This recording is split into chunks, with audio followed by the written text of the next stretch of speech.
ప్రతి ఒక్కళ్ళని కూడా ఈ మధ్యకాలంలో ఈ సోషల్ మీడియా ఇంపాక్ట్ మనం మంచో చెడో పాపులర్ అయిపోవాలి అన్నటువంటి కాన్సెప్ట్తో ప్రశ్నించే గుణం అంటే పిచ్చి పిచ్చిగా కాదన్నటువంటిది పోతుంది.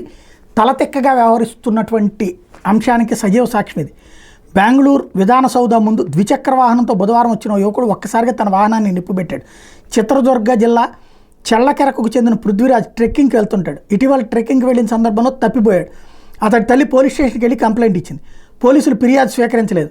దాంతోపాటు తీవ్రంగా తనని దూషించారు అంటూ ట్రెక్కింగ్ నుంచి వచ్చిన పృథ్వీకి తల్లి చెప్పారు. దీంతో మొబైల్ వీడియో తీసుకుంటూనే తల్లిని వెంట పెట్టుకుని పృథ్వీ పోలీస్ స్టేషన్కి వెళ్ళాడు. తాను కనిపించలేదని తన తల్లి ఫిర్యాదు చేస్తే ఎందుకు తీసుకోలేదని పోలీసులను ప్రశ్నించాడు. దీంతో పోలీసులు ఆగ్రహంతో మొబైల్ లాక్కుని కూర్చోబెట్టారు. ఇందుకు సంబంధించిన వీడియోల తర్వాత సోషల్ మీడియాలో వైరల్ చేశాడు. ఆ తర్వాత పలు వీడియోలను పృథ్వీ పోస్ట్ చేశాడు. తన తల్లిని అవమానించి పోలీసులు దూషించారని, తనకు న్యాయం చేయాలని, లేని పక్షంలో ఉగ్రవాదిని అవుతానని ఓ వీడియోలో చెప్పుకున్నాడు. తాను ఎలక్ట్రికల్ ఇంజనీర్ అని, ఇండియన్ ఇన్స్టిట్యూట్ ఆఫ్ సైన్సెస్ మెట్రోలో 9 ఏళ్లు పనిచేశానని, బాంబులతో పేల్చేస్తానని ఆగ్రహం వ్యక్తం చేశాడు.